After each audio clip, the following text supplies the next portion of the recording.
Ada kuasa yang tercurah saat kami memuji Yesus. Tuhan dimuliakan sampai selama-lamanya. Ada berkat yang tercurah saat kami menyembah Yesus. Tuhan ditinggikan sampai selama-lamanya. Shalom semuanya. Shalom. Masih dalam keadaan yang luar biasa. Yes, masih amin. dalam keadaan yang semangat dan Yes, sehat selalu amin. tentunya. Kita hari ini mau memuji dan menyembah nama Tuhan lebih lagi. Amin. Amin. Mari sama-sama kita bangkit berdiri. Kita lebih semangat lagi buat memuji nama Tuhan.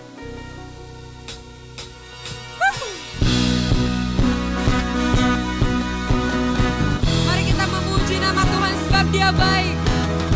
Bahwasannya untuk selama-lamanya kasih setianya.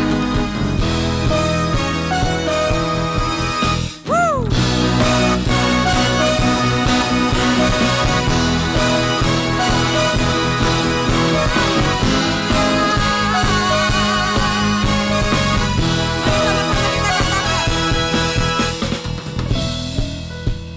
Kami datang bawa pujian, bersama memuji-Mu Tuhan. Satukan suara dan nyanyikan sorak kemenangan. Sekali lagi sama-sama katakan.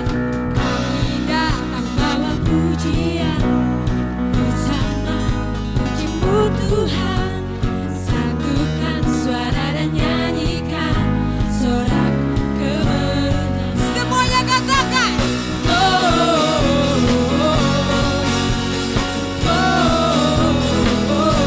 Dia besar Tuhan, ditinggikan di atas segalanya. Dia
semua kan anak muda tuh. Kita harus lebih semangat lagi, kita harus lebih berkobar lagi gitu. Amin. Karena Tuhan selalu membuat kita selalu sukacita, amin. Amin. Tertawa.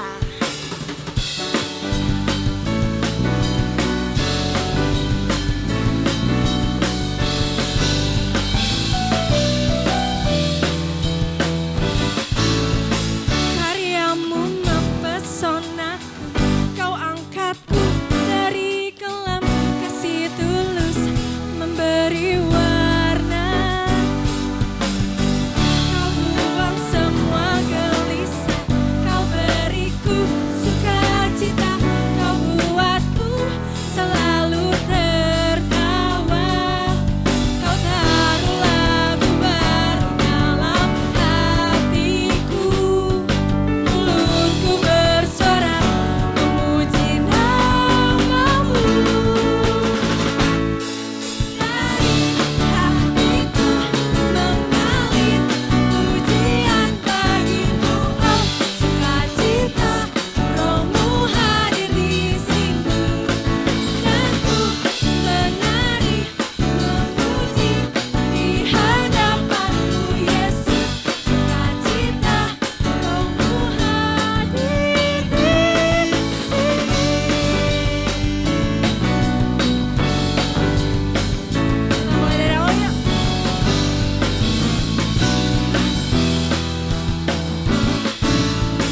Karyamu mempesonaku, kau angkatku dari kelam, kasih tulus memberi warna.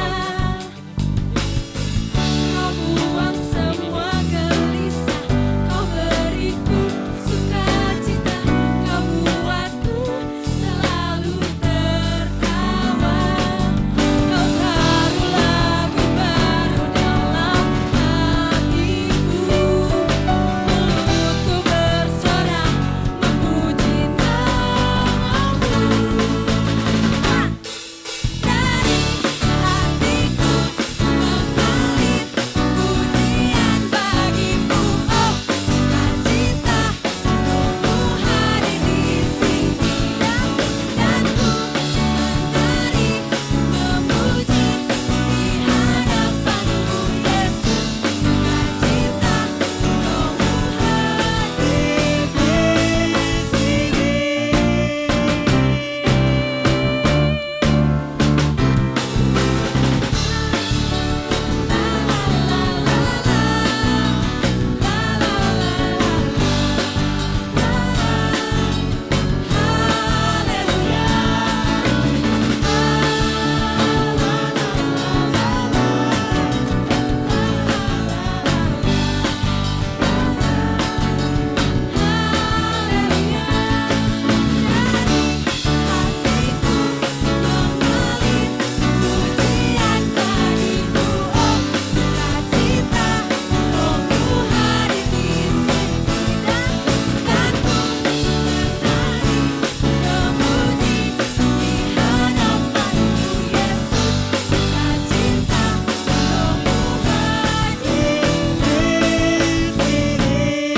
Teman-teman, kita persiapkan hati kita teman-teman.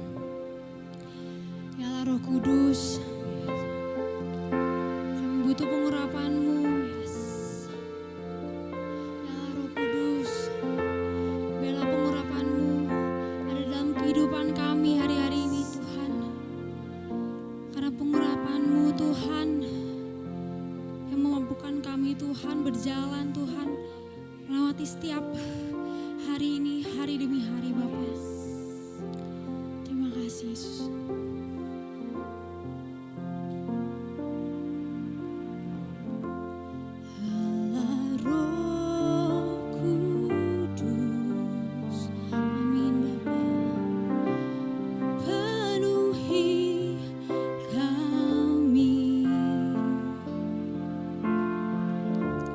Ku rindu Kau selalu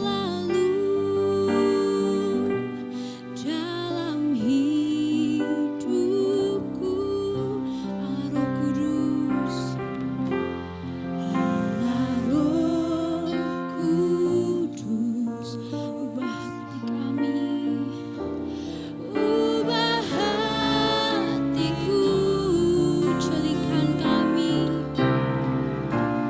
celikanku, jamahlah, ku rindu hadiratmu, ku sembah kudus, kudus, kuduslah Tuhan, dan ku sanjung Kau mulia, mulia bagimu Tuhan.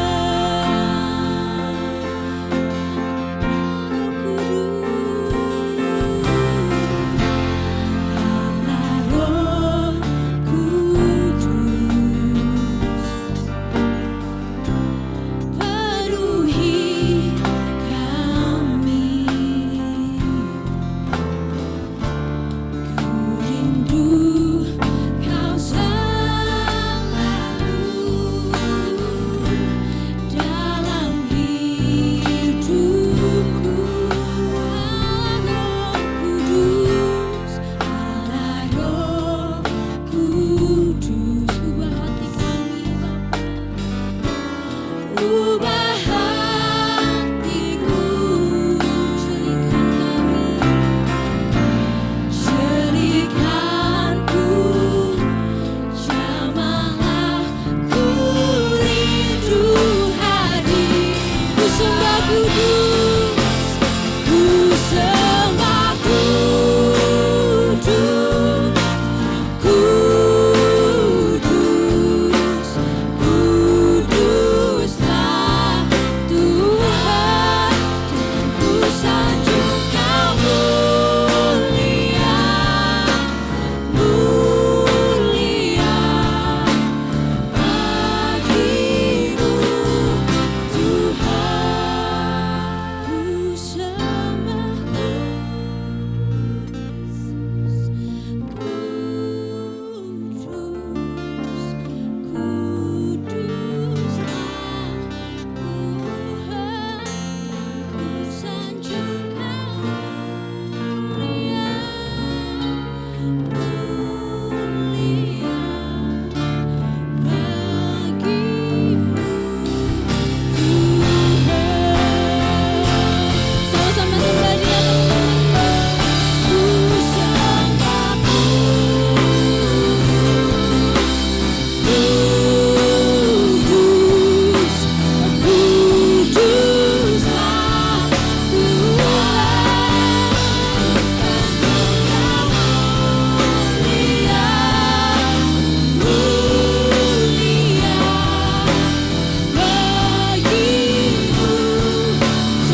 Engkau Tuhan yang mempunyai surga Tuhan.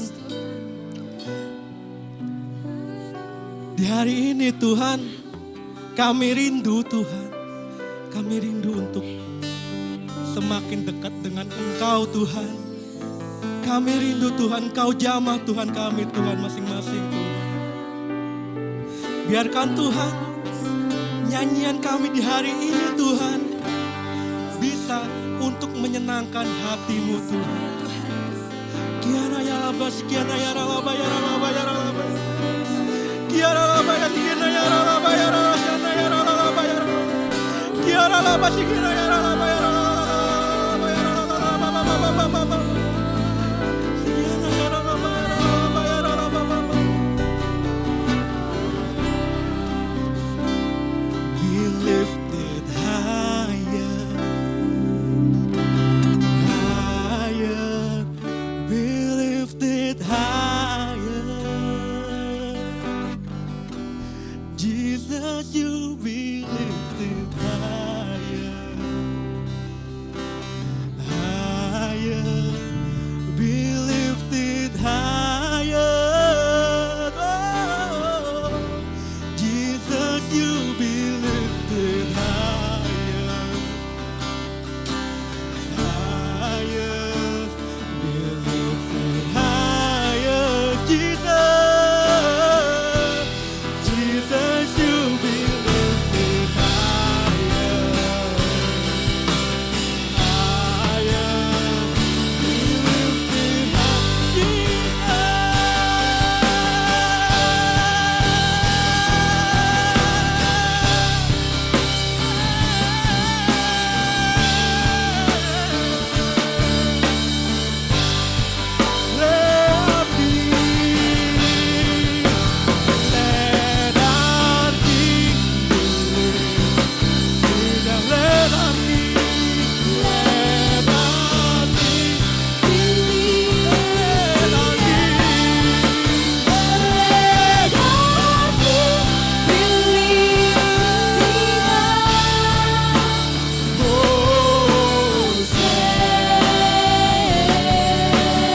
sama-sama katakan Hosana.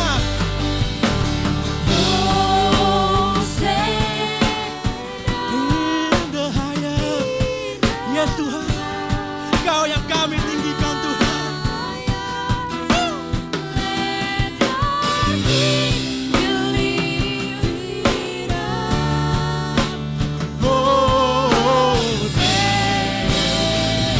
Lebih lagi katakan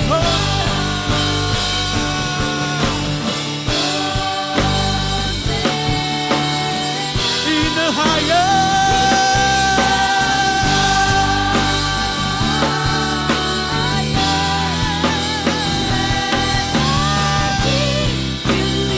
Let our King be lifted up. Let our King be lifted up. Let our King. Sama-sama kita katakan.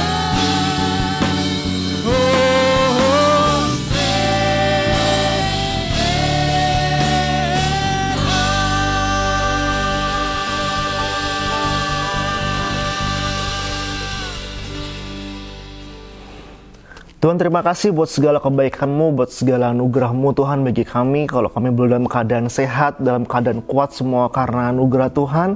Dan terima kasih Tuhan buat segala apapun yang terjadi dalam hidup kami. Kami percaya bahwa Tuhan yang baik, Kau Tuhan yang luar biasa buat kami Tuhan. Bapa yang baik, kami akan belajar firman-Mu Tuhan. Tolong bukakan sesuatu hal buat kami Tuhan pada hari ini. Kami buka hati, kami buka pikiran kami Tuhan. Biar setiap firman-Mu ditaburkan tidak berlalu begitu saja, tapi boleh Tuhan tertanam dalam hidup kami, dalam pikiran, dan membuat kami semakin dewasa, semakin mengenal Engkau. Terima kasih Tuhan Yesus. Terima kasih urapan-Mu ada buat kami. Dalam nama Tuhan Yesus, haleluya, amin. Shalom teman-teman semua. Apa kabar? Udah 3 bulan gak kerasa, kita udah kurang lebih, kita udah ngelewatin masa pandemi.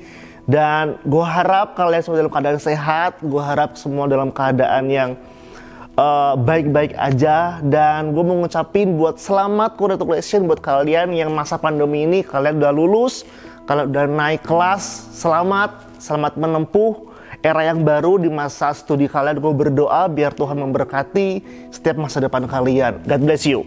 Oke teman-teman, hari ini kita mau belajar tentang sesuatu yang baru. Karena kita udah melewati masa pandemi 3 bulan, kita PSBB, dan akhirnya kita masuk dalam satu kehidupan yang baru atau sebut dengan new normal. Nah, kita mau belajar tentang new normal hari ini. Cuman kita belajar tentang bagaimana kehidupan kerohanian kita yang mau kita implementasikan dari new normal ini. Nah, sebelum kita tahu tentang new normal, kita harus tahu dulu tentang apa itu normal. Normal adalah sesuatu yang pada umumnya dilakukan oleh semua orang. Baik itu ada di sekitar kita, orang-orang ada di lingkungan kita. Dan walaupun yang biasa dilakukan itu belum tentu baik. Gue kasih contoh teman-teman. Ada anak yang dilahirkan dari keluarga yang mereka keluarga mencuri. Dan anak ini biasa melihat setiap hari semua orang di sekitar dia itu mencuri. Apakah itu normal? Yes, itu normal. Tapi apakah itu baik? Tidak baik. Jadi normal adalah sesuatu yang pada umumnya dilakukan tapi belum tentu baik. Nah, Tuhan mau dalam kehidupan kita membawa kita kepada sesuatu yang baru, yang normal menjadi sesuatu yang new normal di mata Tuhan. Gue ingat dulu zaman gue SMP, gue SMA, dulu tuh belum ada pakai InFocus, belum pakai PowerPoint. Jadi dulu pakainya OHP teman-teman. Jadi yang pakai lampu kuning kayak gitu kan, kertas-kertas transparan, pakai spidol ditulisnya. Dan gue ingat dulu kalau untuk mempersiapkan itu untuk hari Minggu, itu gereja ramai banget. Karena gue dulu SMP di Semarang, SMA di Semarang, jadi gue gereja di Semarang. Dan gue lihat itu ramai banget, mulai dari tim musik, WL Singer, bahkan sampai multimedia. Itu normal zaman dulu. Tapi dengan era perkembangan zaman, perkembangan multimedia yang ada, sekarang lebih gampang. Tapi ada jeleknya teman-teman. Kadang-kadang karena saking perkembangan zaman yang bagus, yang memudahkan semua orang, jadi membuat orang untuk tidak prepare dengan baik. Karena menggampangkan, memudahkan. Sekarang kalau cari lagu tinggal cari di Google, copy paste, tempel, semua jadi. Kalau dulu nggak bisa tuh, harus prepare, pakai map yang segede gini, terus cari-cari di mana kata-kata ini dan hurufnya apa, lagunya apa, nggak tahu judulnya, yang penting depannya aja. Itu harus dilakukan untuk prepare. Tapi kalau hari ini semuanya menjadi yang dulu menjadi tidak normal, tapi sekarang normalnya justru gue nggak tahu apakah itu sebuah penurunan atau apa, gue nggak tahu. Tapi yang terjadi sekarang seperti itu. Contoh lagi, kalau dulu gue di gereja itu nggak ada orang yang main handphone. Dan dulu gue tuh kalau ke gereja suka pakai Alkitab beginian nih, yang tebel-tebel ini nih. Sekarang orang pakai Alkitab, gitu kan. Dan jarang gue lihat orang buka Alkitab pakai buku beginian. Nah, sekarang yang terjadi adalah orang itu semua pegang dengan handphone untuk Alkitab, oke? Dan banyak orang-orang Kristen yang kalau ibadah malah main handphone, betul nggak? Nanti bolehlah kalian boleh kasih, kalau bikin penelitian bolehlah searching berapa persen dalam sebuah ibadah orang main handphone. Buka WA, buka Instagram, yang tadinya pendeta bilang buka Mazmur sekian, tiba-tiba notif celeting, akhirnya ke distract tuh dari Alkitab ke IG atau ke WA, ya kan? Apakah itu normal? Iya, normal saat ini. Apakah baik? Tidak baik. Jadi kita harus tahu bahwa Tuhan mau membawa kita ke sesuatu yang dari normal menjadi yang new normal. Tapi terus perhatikan mana yang baik untuk kita. Tidak semuanya yang normal, tidak semuanya yang baru itu baik buat kita. Kita harus perhatikan dengan baik-baik. Sekarang orang ibadah teman-teman, banyak orang yang karena gue juga main musik, jadi gue suka memperhatikan gitu ya. Jam 8, jam 10 bangku masih kosong tuh. Kalau udah jam-jam setengah 11 tuh, orang datang tuh lagi firman tuh, nggak? Kenapa? Orang kurang prepare mau ibadah. Orang kurang persiapan mau ibadah. Lu kalau misalkan mau ngedate atau mau ngecehin orang, pasti kan lu lagi setting tuh ya kan. Jaket lu apa, daleman lu apa, celana jeans warna apa, sepatu lu apa, parfum lu merek apa. Semua prepare, apalagi kalau cewek lu atau cowok lu ulang tahun atau anniversary gitu kan, yang kesekian bulan sekian bulan ya sudahlah ya. Tapi kalian tuh prepare luar biasa. Kalau buat Tuhan, udahlah seadanya, gue pakai hari Sabtu, gue pakai lagi nggak masalah, nggak ada orang yang tahu. Datang telat tanpa persiapan, menyiapkan hati, datang memuji Tuhan, terus keluar bilang gini, lu tahu nggak tadi ibadahnya kurang angkat ya, lu mau angkat sampai lantai berapa bro? Karena apa? Bukan soal orang yang melayaninya, tapi soal bagaimana lu mempersiapkan hati, mempersiapkan hidup waktu kita mau datang sama Tuhan. Dan ini yang terjadi di sekitar kita. Apakah baik? Kalian bisa memilih, kalian bisa melihat baik atau enggaknya. Tapi memang ini yang terjadi dalam sekitar kita, dalam kehidupan kita. Dan gue mau bilang gini, mungkin bisa aja kondisi yang sekarang terjadi itu karena doa kita. Kok bisa? Gue coba kita flashback di Januari tahun 2020. Apa resolusi kalian? Mungkin, gue makin dekat sama Tuhan. Gue pengen tadinya sibuk, gue pengen punya waktu buat keluarga. Bukankah hari semua terjawab? Kalian kerja di rumah, kalian punya waktu dengan keluarga di rumah, kalian bisa saat teduh di rumah lebih banyak. Tapi bukankah hari-hari ini semua orang saat teduh di rumah atau enggak? Atau orang lagi boring di rumah, atau bosan ketemu keluarga lagi, ketemu si papi, ketemu si mami, ketemu si koko, ketemu si cici lagi. Dulu resolusinya pengen dekat sama Tuhan, dulu resolusinya katanya pengen dekat sama keluarga. Tapi setelah semua terjadi hari ini, berapa orang yang komplain, berapa orang yang mengeluh dengan keadaan sekarang. So teman-teman, hati-hati dengan doa, karena belum tentu kita siap dengan setiap jawaban doa apa yang kita doakan. Kalau berdoa, siapkan semuanya. Kita siap menerima setiap jawaban doa apa yang kita doakan. Oke, balik ke new normal teman-teman. Apakah ada di Alkitab new normal itu? Gue mau bilang gini, setiap masa, setiap musim, itu kita pasti melatih new normal. Kalian dari SD ke SMP itu new normal. Kebiasaan yang baru, teman yang baru, sekolah yang baru, seragam yang baru. Dari SMP masih pakai celana pendek, masuk ke SMA pakai celana panjang. Pergaulannya baru, teman-temannya baru yang tadinya dijemput, sekarang udah naik mobil sendiri, naik motor sendiri, new normal. Dari yang SMA masih pakai seragam, udah celana panjang, kalian ke kampus, pakaian lebih bebas, lebih santai. Juga cara belajar juga beda. Itu new normal. Tapi kondisi yang sekarang rasanya itu membuat kita kayak kayaknya itu kayak kita tuh menghadapi sesuatu yang besar. Bahkan ini efeknya satu dunia. Tapi pada dasarnya setiap kita melewati namanya new normal, pergantian setiap masa. Bahkan kalian yang struggle, kalian yang sedang berjuang untuk masa depan kalian berjuang untuk pekerjaan kalian. Gue mau bilang, bukankah kita yang hari ini bisa melewati tahun-tahun sebelumnya semua karena kebaikan Tuhan? Gue mau bilang, bukankah kalau kita bisa melewati masa-masa kelam kita, masa-masa perjuangan kita, dan kita bisa berdiri sampai dengan detik ini, bukan semua karena kebaikan Tuhan. Gue inget lagu di Dusun Idol dulu, semua karena cinta.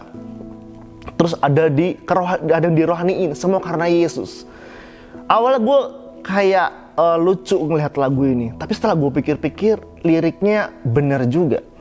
Kita bisa berdiri tegak sampai hari ini semua karena anugerah Tuhan. Jadi kalau kita melewati masa-masa yang sekarang teman-teman, kita mau belajar. Jangan melihat situasi karena keadaannya, tapi melihat bahwa dalam situasi apapun, kondisi apapun, kita punya Tuhan yang besar. Kita punya Tuhan yang sanggup memberikan kekuatan buat kita melewati setiap masa, setiap musim dalam kehidupan kita. Kita mau belajar dari satu bangsa. Dalam Keluaran pasal yang ke-14, ayat 1-14, teman-teman. Gue gak akan bacain ini semua, tapi ada beberapa ayat doang yang mau kita pelajarin. Ayat yang 10, Mantul bilang gini, ketika Fir'aun telah dekat, orang Israel menoleh, maka tampaklah orang Mesir bergerak menyusul mereka. Lalu sangat ketakutanlah orang Israel, dan mereka berseru-seru kepada Tuhan. Bukankah hari ini kita semua mengalami ketakutan yang sama? Orang takut di PHK, orang takut kerjanya dapat gaji yang setengah, orang takut masa-masa depan yang seperti apa, kondisi yang seperti ini. Dan kita mulai berseru kepada Tuhan. Bukankah itu sekarang sedang kita lakukan, kita hadapi sama-sama? Baik itu dia nggak pandang keadaan orang, baik itu orang yang kaya, orang sederhana, orang biasa, dia mau rambutnya keriting, rambutnya lurus, semua mengalami hal yang sama. Dan kalau gue pernah lihat di satu media sosial, gue lihat satu apartemen, orang semua keluar memuji Tuhan. Dan semua orang yang ada di satu mobil, parkiran, semua keluar mereka memuji Tuhan. Ini membuktikan bahwa semua orang perlu Tuhan. Semua orang mencari Tuhan, semua orang membutuhkan Tuhan. Pada dasarnya kita perlu Tuhan. Cuma karena kondisi yang sepertinya biasa-biasa aja membuat kita mengatakan bahwa gue bisa karena gue sendiri. Kita perlu Tuhan dalam setiap aspek kehidupan kita. Kita perlu Tuhan dalam setiap masa-masa kehidupan kita. Bahkan hal terkecil sekalipun kita perlu Tuhan. Ayat yang ke-11. Dan mereka berkata kepada Musa, apakah karena tidak ada kuburan di Mesir, maka engkau membawa kami untuk mati di padang gurun ini? Apakah yang kau perbuat ini terhadap kami dengan membawa kami keluar dari Mesir? Ini pertanyaan konyol menurut gua. Karena tidak ada bangsa yang mau dijajah. Tapi bangsa Israel, dia malah berkata bahwa apakah yang kau perbuat ini Musa terhadap kami dengan membawa kami keluar dari Mesir? Kalian pernah baca ayat ini? Atau kalian nggak ngeh sama ayat ini teman-teman? Semua bangsa di dunia ini yang dijajah, sampai pasti pengen merdeka. Ini bangsa aneh banget, gue nggak ngerti lagi nih bangsa. Ini bangsa aneh banget. Mereka malah bilang bahwa apa yang kau perbuat sama kami? Buat apa tuh Musa membawa kami keluar dari Mesir? Mereka terlalu nyaman di Mesir. Mereka udah terlalu normal di Mesir. Jadi masa mereka disiksa, mereka menjadi budak, itu sesuatu yang normal buat mereka. Padahal Tuhan pengen membawa mereka dari yang normal, sesuatu yang new normal. Dari yang biasa mereka menjadi bangsa jajahan, mereka mau dipilih Tuhan, mereka mau diangkat Tuhan, jadi bangsa percontohan bagi bangsa-bangsa yang lain. Tapi mereka bilang, apa yang kau perbuat ini terhadap kami? Ayat yang ke-12. Bukankah telah kami katakan kepadamu di Mesir, janganlah mengganggu kami dan biarlah kami bekerja pada orang Mesir. Sebab lebih baik bagi kami untuk bekerja pada orang Mesir daripada mati di padang gurun ini. Teman-teman, sesuatu yang aneh. Israel lebih memilih untuk jangan ganggu kami Musa, biarin kami di Mesir aja. Nah teman-teman, jangan terlalu terbiasa dengan Mesir atau yang Mesir itu sama dengan normal, keadaan normal kita. Jangan terbiasa dengan Mesir. Itu apa kebiasaan yang gak baik. Kalau kalian udah menikah, tapi masing-masing buat apa menikah? Kalau kita yang melayani, teman-teman, masih pengen dilayani, buat apa melayani? Mending gak usah melayani. Dulu gue punya paradigma yang salah tentang melayani. Dulu waktu gue melayani, gue pengen mendapatkan sesuatu dari gue melayani.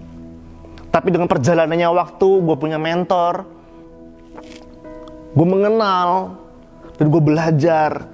Karena gue punya pemahaman yang baru bahwa apa yang bisa gue beri untuk pelayanan, bukan apa yang gue dapat dari pelayanan. Banyak orang semakin dia dipercaya Tuhan, semakin besar dalam pelayanannya, apa yang terjadi? Mereka justru semakin kaya bos. Justru seharusnya kalau kita sadar bahwa melayani adalah menjadi seorang hamba, apapun dan bagaimanapun kita dipercaya sama Tuhan, harusnya semakin kita menyadari bahwa semua karena anugerah Tuhan. Membuat kita sadar bahwa kita harus semakin hamba, menjadi hati yang hamba. Bukan karena semakin dipercaya, semakin pengen dapat sesuatu. Kita harus belajar.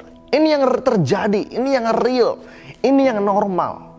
Berapa banyak pelayan-pelayan Tuhan yang pengen dilayani daripada pengen punya hati untuk melayani. Nah teman-teman, di Mesir itu mereka disiksa. Mereka dipaksa yang tadinya sesuatu yang tidak normal menjadi normal. Karena apa? Mereka nggak punya pandangan yang baik. Sehingga mereka ngomong sama Musa, jangan ganggu kami Musa. Biar kami bekerja aja sama orang Mesir. Tapi karena sudah terbiasa, akhirnya itu menjadi sesuatu yang normal buat mereka teman-teman. Kita harus tahu bahwa jangan terbiasa di Mesir. Jangan terlalu terbiasa dengan keadaan kita yang normal. Apalagi sekitar kita melihat lingkungan kita. Teman-teman, hati-hati kalau pacaran. Gue sering kali bilang bahwa sekarang tuh beda sama gaya pacaran yang dulu. Kalau dulu, orang-orang zaman dulu tuh papi mami kita kalau pacaran, mereka nggak ada tuh rangkul-rangkulan tuh. Buru-buru mau rangkulan. Ya. Mau pergi malam minggu aja, kayaknya mereka takut tuh untuk izin sama orang tuanya. Tapi kalau hari ini, bebas banget. Nah, hati-hati. Semua yang normal, semua yang orang lakukan, belum tentu kita bisa lakukan. Apa yang dilakukan sama semua orang, belum tentu kita juga harus melakukannya. Apa yang mereka biasa lakukan, belum tentu kita sebagai anak-anak Tuhan juga harus melakukannya. Keinginan tidak lazim dari bangsa Israel itu membuat mereka kembali ke normal. Dan itu menghambat untuk mereka melihat sesuatu yang baru, apa yang Tuhan tawarkan. Percayalah bahwa apa yang baru selalu menyenangkan. Lu punya handphone baru pasti lebih menyenangkan. Udah gak peduli apa handphone lu yang lama. Mau ada kuota kek, gak ada kuota kek, mau baterai lobek kek, bodoh amat. Karena apa yang baru lebih menyenangkan. Nah, kalau kita masih kepada pandangan yang lama kita gak bisa melihat sesuatu yang baru, yang lebih menyenangkan. Apa yang akan Tuhan kasih buat kita. Nah, keterikatan kita dengan yang normal itu akan menghambat kita mencapai sesuatu yang baru. Apa yang Tuhan tawarkan kepada kita. Keinginan kembali untuk melihat yang normal itu membuat kita tidak mau melihat new beginning, apa yang ada di depan kita. Padahal Tuhan akan menyiapkan semua rancangannya, menyiapkan semuanya buat kita yang baru. Tapi karena kita kepada melihat yang enak manusia lama kita, sehingga membuat kita agak susah melihat apa yang ada di depan, apa yang Tuhan siapkan buat kita. Kita mulai teman-teman. Yesaya 43:19 ngomong gini, lihat aku hendak membuat sesuatu yang baru, yang sekarang sudah tumbuh, belumkah kamu mengetahuinya? Ya, aku hendak membuat jalan di padang gurun dan sungai-sungai di padang belantara. Tuhan ingin membuat sesuatu yang baru buat kita. Kita cek ayat yang sebelumnya.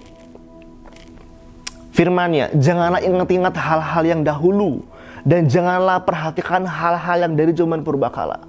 Pesan Tuhan, jangan kita bahas hal yang di masa lalu kita. Karena apa? Kita harus mempersiapkan masa depan kita, teman-teman. Tidak ada orang yang takut sama masa lalu kita. Gue takut sama masa lalu kita, nggak ada.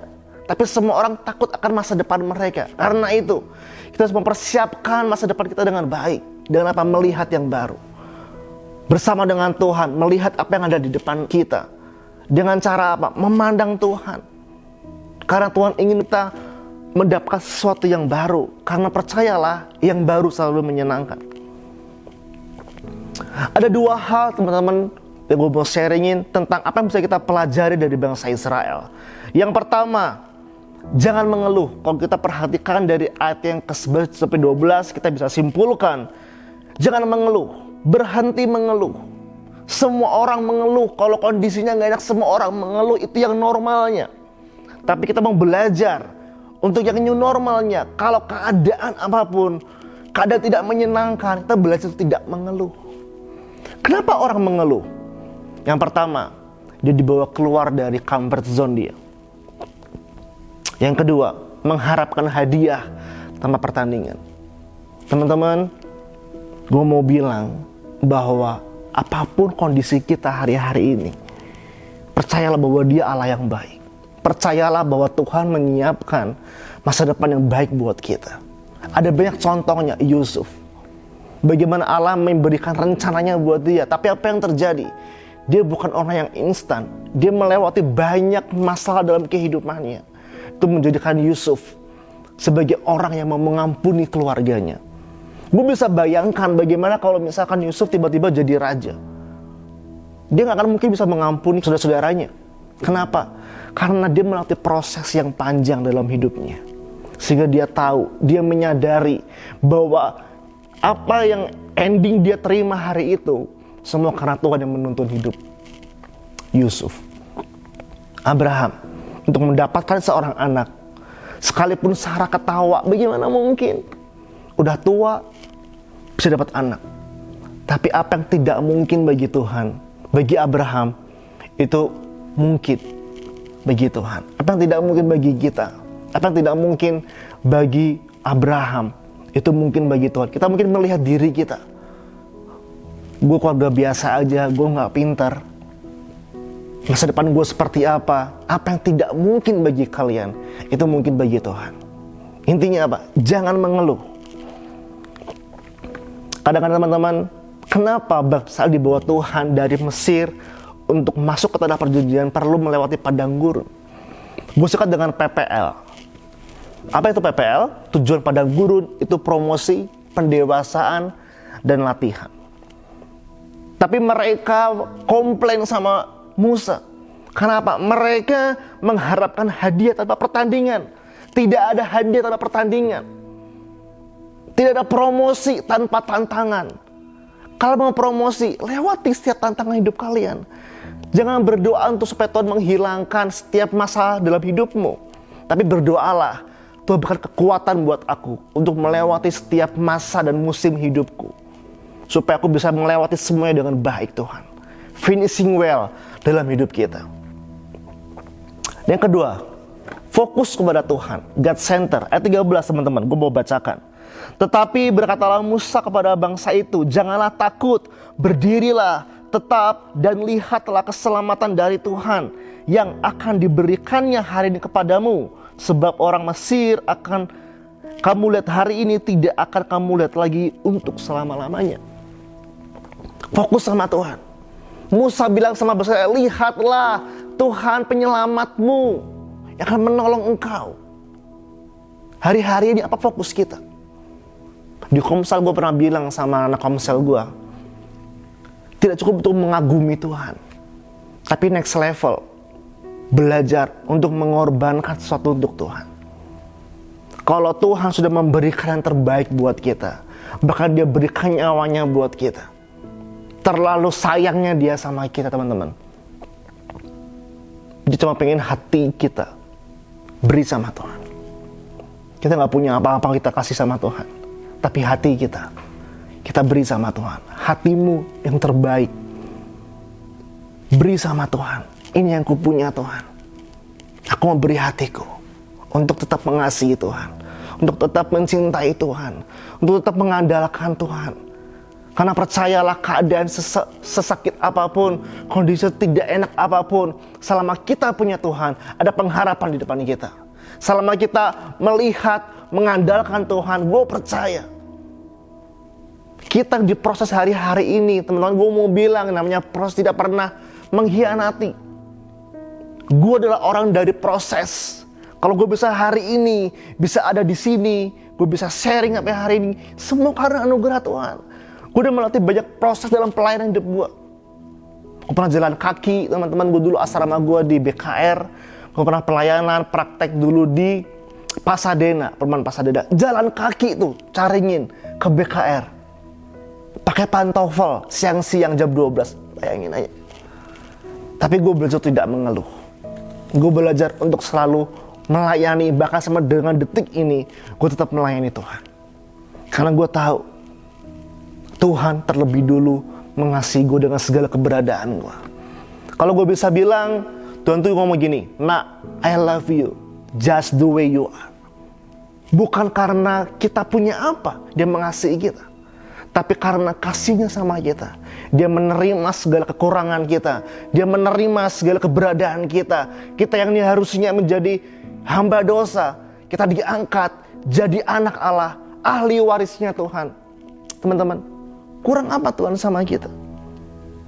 Mari, fokus sama Tuhan. Jadikan dia center dalam hidup kita. Jangan ada apapun dalam hidup, dalam hati kita yang menggantikan posisi Tuhan dalam hidup kita. Sebagai ayat terakhir, Mazmur 5 ayat 4. Ini perkataan Daud, ngomong gini, Tuhan, pada waktu pagi Engkau mendengar seruanku. Pada waktu pagi aku mengatur persembahan bagimu, dan aku menunggu-nunggu. Teman-teman, ini ayat ada yang janggal. Ya, gue kasih garis merah itu ya. Aku mengatur persembahan bagimu, dan aku menunggu-nunggu.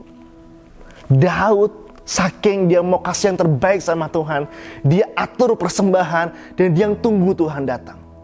Tapi kalau hari ini, pertanyaannya jawab dalam hati kita masing-masing.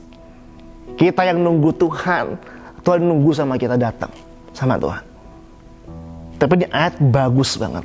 Daud bilang, aku menunggu-nunggu Tuhan. Artinya apa?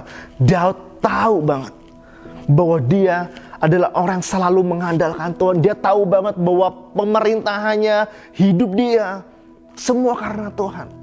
Jadi itu dia menunggu-nunggu Tuhan datang sama Daud untuk menghampiri Daud. Diatur persembahan. Ingat dua hal. Jangan mengeluh bahwa seperti yang normal. Dan semua orang mulai mengandalkan kekuatan mereka. Tapi gue berharap kalian semua dan juga gue sama belajar. Ketika yang normal mengandalkan manusia, mengandalkan orang tua, kita mau belajar mengandalkan Tuhan. Walaupun perjalanannya tidak sempurna, gak mulus kayak jalan tol, tapi gue percaya kalau kita mengandalkan Tuhan, ada sesuatu yang indah yang akan Dia berikan buat kita, teman-teman. Yuk belajar sama-sama. Dua hal ini gue panjang lebar, tapi gue berdoa biar dua hal ini menjadi sesuatu pegangan buat kita, bekal buat kita.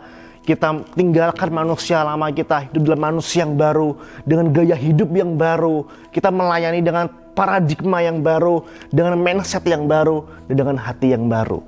Yuk kita berdoa berfirman Tuhan.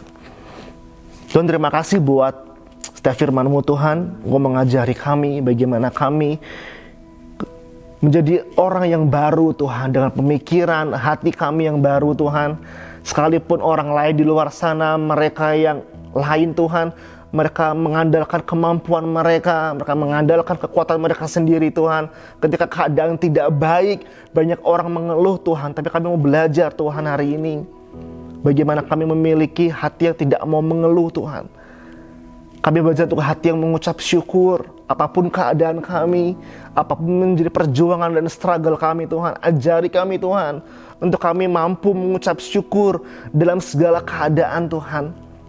Dan ajari kami Roh Kudus untuk kami mengandalkan Tuhan dalam hidup kami Tuhan. Mau jadi sumber dalam hidup kami Tuhan. Karena kami tahu pengharapan kami, masa depan kami, kekuatan kami, pertolongan kami datangnya daripada Tuhan. Berkati setiap anak-anak Geneo Tuhan, dimanapun mereka berada. Berkati studi mereka, berkati masa depan mereka Tuhan. Berkati keadaan mereka hari-hari ini Tuhan, yang tolong memberikan kekuatan, penghiburan Tuhan buat mereka Tuhan. Dan terlebih Tuhan, tanamkan setiap firman Tuhan dalam hati mereka Tuhan, bertumbuh dan berbuah lebat dalam hidup mereka. Terima kasih Bapa yang baik. Terima kasih Tuhan Yesus. Kami sudah berdoa mengucap syukur Tuhan. Haleluya. Amin.